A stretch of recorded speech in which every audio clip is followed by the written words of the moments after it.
Maniacs, and welcome back to another episode of Cult Classic Mania. I'm your host, Matthew, and I would just like to mention that I will be taking a 1 week long break after not this episode, but the next episode, episode 13, just to prepare for the month of April and to revamp our Patreon because we don't have a whole lot going on our Patreon. We only have one perk.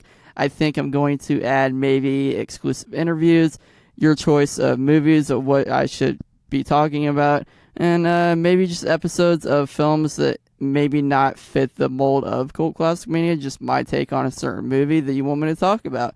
So yeah, if you have any input on what we should add to our Patreon, just go ahead and hit us up on Twitter at CCMPod, or if you want to reach out to us through a DM on Instagram, you go ahead and go to Cult Classic Mania, or Facebook at facebook.com/Cult Classic Mania. But that's all for you this week. I hope you guys enjoy this episode of Party Massacre from 2017, directed by Drew Marvick. Talk to you guys next week. Fuck ass, give me a beer! Yeah, welcome back to the cinema. This is not for the typical. Time to feed the occipital lobe with the films that I call my home. Buckle up, settle in, we'll be breaking down a bit. Got a new take, make an old film relevant. About to give attention to the unsung revenants of the film industry. That's a wrap, let's riff. I have come here to chew bubblegum and kick ass. And I'm all out of bubblegum. Cult Classic Mania. Hello, Maniacs, and welcome back to another episode of Cult Classic Mania, a podcast dedicated to the low-budget disasters that we all know and love. Not all more low budget, but they definitely can be disasters. I'm your host, Matthew, and this week we are talking about Party Massacre from 2017. And boy, oh boy, is this one a doozy. I don't know if it's a disaster quite yet, but it's sure shaping up to be one, but I also love it at the same time. This film is starring Alexis Adams. I'm not going to name off any of the titles of her films because I honestly don't feel comfortable naming off any of her titles. You can just go ahead and go to Pornhub.com and search for Alexis Adams because she is an adult film actress. There's also Sally Burnswell, I guess that's how you pronounce it, who plays Mrs. Winthrop. She was known for the film Crossover and the horror film from 2014, Do Not Disturb. And as well as Nick Breyer, who plays Clay, and he is only known for the film Popcorn Killer. Party Massacre was released April 20th, 2017 by Floating Eye Films and Terror Films. Party Massacre is basically what it's about is, what started out as a relaxing summer day by the pool for a group of high-maintenance young adults quickly becomes a nightmare when an unknown killer appears and takes them all out. At the end of this film, I don't want you guys to think this is like a genre-defining slasher film. It's not the next Halloween. It's not the next Friday the 13th. Think of more along the lines of Summer Party Massacre, The Final Exam, New Year's Evil, meta B movies like that from the 80s. Because I get what Drew was trying to do as a director. He was trying to make it fun. He was trying to... It's more like an ode to 80s B slasher films. And he did it perfectly. I love what he was trying to do, but don't get mad at me when you watch this film and think, hey, this is going to be an awesome slasher film, and then you watch it and you're like, this is total shit.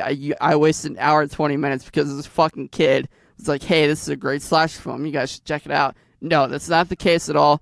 This is just like the type of horror that I like, because in modern day horror, it seems like everything is serious. There's no fun in horror anymore. Everything's a quote-unquote psychological thriller. Ooh, you're going to have a fun time. It's going to fuck you up for life. When, honestly, it's just a subpar attempt at trying to be an art house style film. I don't like the way horror is at right now, but I do love Party Massacre because it's everything that I know and love about horror and the movies that I got to whenever I was a kid, because I love 80s horror. And I love that he's trying to play on sort of like a Lloyd Kaufman type, where it's having pornographic actresses work in the film, or just nobodies or volunteer type actors. It's really funny. I like that he was trying to play onto that sort of. If you're not into serious horror like I am and you're looking for a fun slasher, I highly recommend Party Massacre. It's super fun to watch. There's a ton of titties. There's a ton of beer. There's a lot of talking about jerking off for some reason. There's like a 5 to 8 minute skit of just about talking about jerking off. There's a lot of kills in this one. It's really gory. It's just everything about it. It's just awesome the way it's just what I love about horror. About that, let's go ahead and dive right into Party Massacre. The film starts out exactly like a porno. and the pool boy is over there doing his thing, cleaning out the pool, and Tiffany, who is played by Alexis Adams, is apparently wanting to get laid, and the pool boy has no idea what she's talking about because he's got his headphones in, he's just doing his own thing, and not even 4 minutes into the film, we get our first kill. And after the kill is done and over with, we get a Pool Party Massacre title card, and while the title card and credits roll, we hear Horse the Band. Horse the Band was a hardcore band, I guess you would say, tech death kind of band, back in the early 2000s. I love that band a lot. They play Horse the Band throughout the entire film, and I thought I was the only one in the world that ever listened to that band. I listened to them, Kill Whitney Dead, Zayo, Poison the Well, all those bands in middle school, and it made me really happy that someone actually appreciated that band. And I just kept rewinding that title card just so I can hear them again, because I haven't listened to Horse the Band in a very long time. But there's a lot of red herrings in this film, too, by the way. At first, you think it was the pool boy that ends up killing Tiffany, but the killer, he ends up walking out of the gate, and as you see, as it pans over, it shows the ground, and it's the pool boy's dead body on the ground. And this is when the killer is stalking a nearby house, and we meet Blair for the first time. Her name is Blair Winthrop, and she is played by Christine Mukasik, I guess that's how you pronounce her name. And there's some god-awful dialogue exchange, by the way, between her and her parents about them going on vacation. And her parents are really awful to her, by the way. None of the characters in this film, except for one woman in the film, they're the least bit likable. Her and her mother are talking just about them going on vacation. And the father, he randomly chimes in about talking about the rules of the house. And he randomly mentions that she can't have threesomes because apparently that's one major rule in the house. You can't have a threesome for some reason, because father would actually say that to their fucking daughter, I guess. But whatever. They say that you can't have your titties out just roaming around by the pool. You can't be drinking no beer. Can't have no boys over, whatever. And then the mother chimes in. She's like, wait. We wouldn't have had our son Blaine if it weren't for threesomes. You can't get rid of, you can't put that as a rule. I'm like, you fucking kidding me right now? This dialogue is even worse than a Rob Zombie film, for Christ's sake. But whatever. They leave. The parents hand Blair the dog, and then they end up leaving. And her and her friend Nancy end up going back into the house. And Blair, she again takes the dog inside, and she hears a knock on the door, and there's some creepy fucking guy there. He's wearing a Horse the Band shirt. I wonder where they actually got that shirt. They had to pay a shitload of money on eBay to track that shirt down. But we get more awful dialogue and about how this guy, he mowed the lawn. I guess his name was Danny, who is played by Jimmy Gross. And he mowed the lawn, but he also took Blair's virginity, apparently. And we get a whole dialogue about how Blair lost her virginity, and the father ended up firing him in response. Whatever. He leaves, and we get a really super campy scene of the killer in the garage of the house and putting his tools back onto the shelf. Now, I mentioned this is a super meta slasher film, and it's super campy, gross, and it's so meta. Just honestly, everything about it is extremely meta. And Blair's hearing noises at the other end of the house, and it's just the girls, her friends, walking into the house. And again, more fucking terrible dialogue. Like, this dialogue is so abysmal. I'm glad the gore and everything made up for it. Dialogue is fucking terrible, and none of these characters, none of the girls in this film are the least bit likable. All of them are fucking annoying, and I just want it to be over with whenever they're killed. And there's a montage of the girls, they're heading out to the pool for the first time, and one of the lesser popular girls, who is known as Nancy, is going out to the wine cellar downstairs to fetch them drinks. And as Nancy is walking up the stairs, there's a light glimpse of the killer. He's downstairs acting campy and creepy, stalkerish, and they're all sitting by the pool at this point. And one of the girls gets a bunch of texts and calls from her creepy boyfriend, and she goes off to call him back. I believe her name was Kelly. Again, I don't really care. Some of the names I remember, some of them I don't care to remember, because all of them are really fucking annoying. And this girl, I believe it's Jennifer Marvick. I believe that's Drew's wife. He can correct me in the next time whenever he's on. but she is killed once she makes the call. And one of the girls invites her boyfriend Troy, I believe his name is Mark Justice, and has a super friend over who is Clay, and accidentally ends up being his stepbrother, I believe, who is played by Nick Breyer. And all of these people, again, are the fucking worst. Troy is the typical frat bro, that you're like, I don't want to be anywhere near this guy. He's going to drink a bunch of beers, and I'm going to be really pissed off. But meanwhile, there's a foreign lady next door who is bothered by the music that's playing because Clay put on some terrible fucking music. And she goes over to complain, but is met with a campy killer. Meanwhile, it cuts to Clay being a creep again, and he's just lathering lotion on like it's his fucking job. And every time they cut between, because Clay is talking to one of the girls, it'll cut back to the girl while Clay is talking to her, and they'll cut back to Clay, and every single time they just keeps adding more and more lotion on him. Matters worse, Clay eventually he pulls off his swim trunks to reveal that he's wearing a Speedo. I'm not kidding you, this man does not need to be wearing a Speedo by any means. And this is when I believe Troy and Tiffany, they go ahead and run upstairs to have this weird BDSM sex that they're totally into apparently. And after Troy finishes, he proceeds to take off the condom and throws it at Tiffany's face. And he goes downstairs to order a pizza and drink a bunch of beer. And the killer is stalking Tiffany outside the room and kills her after Troy ends up leaving. And Troy, he comes back into the room and notices that Tiffany is dead, a dead body. And eventually he gets got and is the third and fourth victim of these movies so far. I think the next scene was intentionally supposed to piss you off, but it cuts to Clay talking to Nancy about some bullshit theory between Fight Club and Ferris Bueller's Day Off, and he somehow made some fucking weird connection about how Ferris is actually Cameron or vice versa. I don't fucking know. And how Fight Club is similar, and it's just going on this whole bullshit.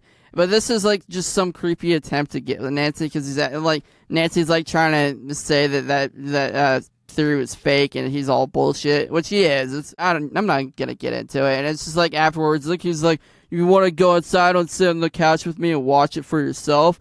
And she's like, are you serious? You made that bullshit theory just to get laid? Are you kidding me? This dumb theory didn't work on Nancy. He tries to then hit on the other girl. She's a blonde girl. Her name was Brittany. And using the same bullshit line, but again, Brittany's typical blonde, dumb girl. She has no idea what he's talking about. She's like, I have no idea what you just said after whatever Fight Club. And then he offers to make her a dirty Sanchez because you need to get Sanchez. I am not fucking kidding you. That was the line. You need to get Sanchez. And a dirty Sanchez sounds disgusting, by the way. It's tequila, mango vodka, coconut rum, gin orange liqueur, and sweet sour mix, orange juice, pineapple juice. And that sounds fucking terrible. I do not want to drink that, and I don't want to get Sanchez. And then he's so mad because all of them are just like disowning his unwanted advances. And then eventually he's like, fuck it, I'm going to go jerk off anyway. And this is when Clay proceeds to use a picture of Blair's mom to jerk off in the bathroom. And the killer is stalking in the halls, and while this is happening, the pizza boy, who is named Chet, who played by Trevor Lane, Chet says, cash talks or pizza walks, as the killer gets his fifth victim. And it cuts back and forth between the kill and Clay jerking off for some reason. And it's not showing his dick at all, thank Christ. It just looks like him doing the jerking motion. And the killer, he proceeds to drill through the bathroom wall into Clay's body and causing him to die. Thank Christ, I fucking hate Clay. For this kill, there's like a 5 to 8 minute segment of them just talking about Clay jerking off and where he's going to proceed to jerk off, because he mentions that he's going to jerk off in Blair's room, and she's like, yeah, you're not going to go jerk off in my room. You're going to go jerk off in the bathroom. He's like, I'm going to put my semen wherever I want, man. I'm like, are you fucking kidding me? Is this really happening right now? Like, whatever, I'm just not even going to pretend I watched that scene. And there's a scene where Brittany and Jasmine, who is played by Destiny Nelson, and they're trying to figure out how to make a cocktail But Jasmine, she makes the cocktail and she attempts to use the shaker, but she uses the shaker without putting the lid on first.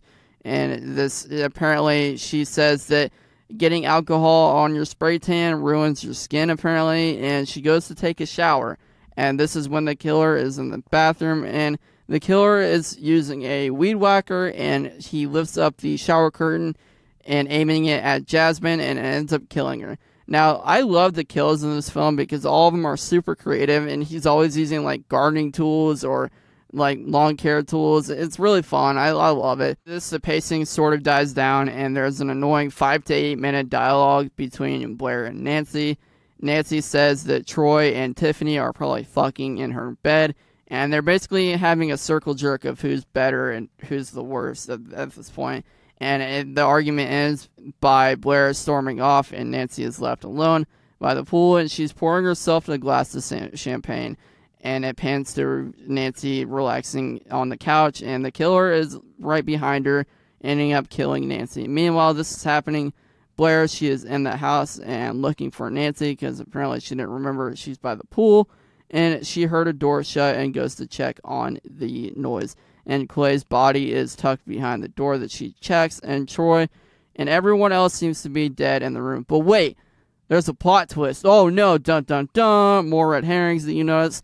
And the killer is actually Blair's brother, and who is Blaine and played by Drew Marvick, because Drew had to put himself in his own film like Lloyd Kaufman did. And Blair asks Blaine to apparently kill all of her friends. And Blair and Blaine are talking about how all of this is planned, and Nancy is still alive, apparently, because it shows Nancy in the room. She's, like, faking dead, I guess, and she pulls out another person's phone, and she texts Danny, who was played by Jamie Gross again, to call the police and runs downstairs. But the door is locked, like any campy slasher film, and Nancy runs back upstairs, and Blaine chases after her. Nancy, she ends up pulling out a machete that just is conveniently stuck in the door next to her and ends up killing Blaine. However, Blair is still alive and chasing after Nancy now.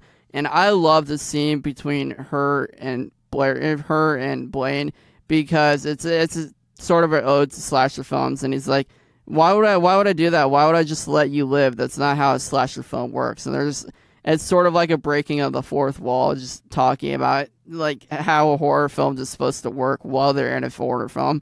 Again, super meta, super campy. It's really fun. It's funny. I love it. And while this is happening, after Blaine is killed, Blair and Nancy face off one last time in Blair's room. And Nancy, she says the tagline of the film, "Worst pool party ever, bitch." And Blair, she gets an axe to the face. And this is when Nancy walks out of the house, as you hear sirens in the distance. And Blaine is apparently still alive, alluding to that there's going to be a sequel. And we see him on the balcony, and boom, the credits roll. Actually, no real plot to this film, and the motive is dumb behind all of the killings, because Blair does mention why she wants all of her friends killed and why she picked Blaine to do it. And she said the main reason why she wants all of her friends dead is because she's tired of them always picking on her. And she wants to be famous. She wants to have Instagram followers and be the psycho bitch that killed all of her friends, apparently. And it's honestly one of the dumbest motives I've ever heard in a slasher film. I mean, it could be worse. It could be New Year's Evil, but fucking whatever. I get what Drew was trying to do with this film, though. It was an ode to 80s sleaze. It was a very meta attempt, and I loved it. And it was perfect for that sense of what he was going for. The dialogue is abysmal, but a mixtape for the kills and everything. There's a lot of breakings of the fourth wall in this film, and there's a lot of red herrings as well. Like, you notice, like, you're like, oh man, he's gonna be the killer. She really hates that guy, and no, and at first you think it's gonna be the pool boy, but no, he ends up getting killed. You think it's the guy that's talking about how Blair lost her virginity and how he mowed the lawn but was fired. There's all these red herrings that pop out, and you're like, oh, this has nothing to fucking do with the story. It's just more filler dialogue. It seems like I'm complaining about this film, but it's more of like pointing out all the shitty things that we saw in 80s horror. But it's also an ode to 80s horror as well, so can't really knock it. It's cool seeing like films. There were sort of like Summer Party Massacre, Final Exam, New Year's Evil. And it's cool seeing that being done in present day in its old horror fashion. I loved it. And what I did read is that all of the effects in this film were all practical effects, and the blood looks great. All of the gore is awesome. I love how the work is done with that. And I love the camera work. It's not abysmal. I thought it was going to be terrible just by how low the bar was set with it, but I actually love the camera work. It was really fun. Pool Party Massacre was actually done all in one central location. I guess it was filmed all at Drew Marvick's house in Las Vegas, so that was pretty cool. And honestly, his house kind of looked like it's set for a porno in a way, so I was like, oh no, is this done by like a porno, like Pornhub like style production company? But it's not. It just happens to look like one. And the practical effects are great too. He used all practical effects. None of it's CGI, none of it's special effects or anything fancy. And the blood and the gore look amazing. Blood looks actually real. And it's awesome. Just sort of like an ode to 80s sleaze. The reason why this film was actually started in production modes was that Drew had mentioned that his friend called him up one day and said, hey, I got a really cool, expensive camera that could be used on a feature-length film. And he's like, he was asking Drew, he's like, do you want to do a feature film? And he's like, hell yeah. And like, that's how it all came about. Just one phone call. And he's like, I got this really cool, expensive camera. I'd love to do some work with it. I also love the colors of this film, the way that they filmed it. It has a really old feel to it as well. It's very colorful. It's very fun. It's very bright. Again, like a lot of horror films in 2018 and even 2019, they're all serious and all of them are really dark, and everyone seems to be afraid to use color, but Drew doesn't give a shit, and he's just doing his own thing, and I loved it. It's really cool. I highly recommend Pool Party Massacre. It's really fun. It's super campy. It's meta. It's sleazy. Everything that you love about 80s sleaze is all in this one shitty slasher film. I'm calling it shitty, but I think Drew is going to be kind of smiling about that. I mean that in a good way. I don't really like serious slasher films. I don't really like Friday the 13th all that much. I think the whole premises of Jason is stupid to begin with. I know I'm probably going to get a lot of hate for that, but I just don't really like Friday the 13th. And I kind of like Nightmare on Elm Street as a slasher as well. It's not my bag. It's dumb. I love Halloween, though. It's honestly one of my Halloween from 1978. Don't get that mixed up with the shitty 2018 one or the shitty Rob Zombie ones. I fucking hated those Halloweens. So don't at me because I probably know better. Those Halloween films are fucking abysmal. But the first two, and not counting the third one and 4, those were great Halloween films. I loved them. But yeah, enough about that. If you're into super campy 80s sleaze, I highly recommend Pool Party Massacre. That was Pool Party Massacre from 2017. You can go ahead and follow the show on Facebook at facebook.com/Cult Classic Mania. You can follow us on Twitter at CCM Pod. You can follow us on Instagram at Cult Classic Mania. And you can follow me on Instagram at Cult Classic Matthew. And if you feel like supporting the show monetarily, you can go ahead and do so by going to patreon.com/Cult Classic Mania. I will be updating that Patreon page very soon and adding cool perks like interviews, early releases of episodes, and much more. And just go ahead and look back after probably mid-April, and I will have that up eventually. This week I was planning on doing the Giant Spider Invasion, but instead I'm going to swap that out with Samurai Cop from 1991, and it is fucking abysmal and is a dumpster fire, if you will. It's everything that I would hope for this show. And I think you guys are going to love it. You guys are going to laugh along because this movie is a goddamn dumpster fire. And I feel very bad for Matt Hannon and his awful wig that he had to wear midway through the film. And this film is fucking abysmal. And I had to watch it for a movie challenge. And I completely forgot about it at first. And then I watched it again. I'm like, all right, I remember how terrible this movie was. And I really want to cover it on the show. So get ready for that that's going to be the end of season 1 of Cult Classic Mania. So we're going out with a bang with season 1, and season 2, it's going to be even more action-packed with shitty, terrible films. It's going to be a fun one, and I can't wait to talk about Samurai Cop. All of that being said, this has been another installment of Cult Classic Mania. I am your host, Matthew, and I'll talk to you guys next week for Samurai Cop. Fuck ass, give me a beer! Yeah, welcome back to the cinema. This is not for the typical. Time to feed the occipital lobe with the films that I call my home. Buckle up, settle in, while we break it down a bit. Got a new take, make an old film relevant. About to give attention to the unsung revenants of the film industry. That's a wrap, let's riff. I have come here to chew bubblegum and kick ass.